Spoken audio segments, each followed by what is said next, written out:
Sur le t-shirt de Kerry Max Cook, une inscription qui résume le combat de sa vie. J'ai passé 21 ans dans les couloirs de la mort au Texas et j'étais innocent. 21 ans dans ce pénitencier de Huntsville pour un meurtre qu'il n'avait pas commis. Près de la moitié des exécutions aux États-Unis ont lieu ici. Les prisons aux États-Unis, et spécialement au Texas, n'ont rien à voir avec ce qu'on montre dans les films hollywoodiens. J'ai passé 21 ans dans un endroit isolé et barbare. Je pouvais toucher les murs de ma cellule juste comme ça, en me retournant. Je n'ai jamais pu avoir de contact physique avec les gens que j'aimais. J'étais condamné parce que je n'avais pas les moyens de me payer un avocat. Heureusement, en 1999, le test ADN a prouvé mon innocence.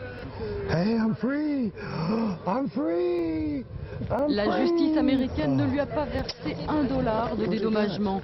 Ses seules récompenses d'homme libre, le mariage avec Sandra et la naissance de son fils. On a appelé notre fils Kerry Justice, car c'est la seule justice que j'ai pu obtenir de mon pays.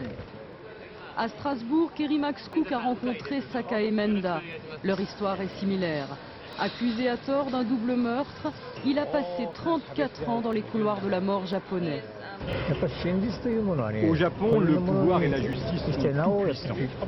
Les condamnés à mort sont traités de façon effroyable, mais personne ne se lève. Les journalistes n'ont pas le droit de visiter les prisons ou de critiquer la peine de mort.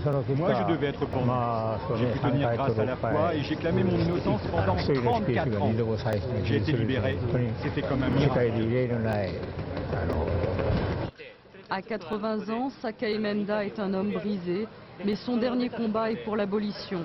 Sur sa carte de visite, son statut, militant pour la justice et les droits de l'homme. Kerry Max Cook, lui, a 44 ans.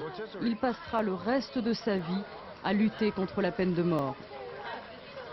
Je pense que c'est une violation des droits de l'homme, de la dignité humaine. Je veux montrer à tout le monde qu'un innocent peut être pris dans ce piège, que ça arrive.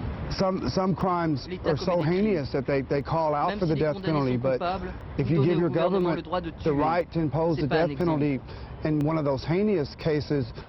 Aux États-Unis, 3500 condamnés, des hommes, des femmes et même des mineurs attendent leur exécution dans les couloirs de la mort. Très rares sont ceux qui obtiennent un nouveau procès et une nouvelle chance. Kerry Max Cook est sorti du cauchemar, mais il n'oubliera jamais.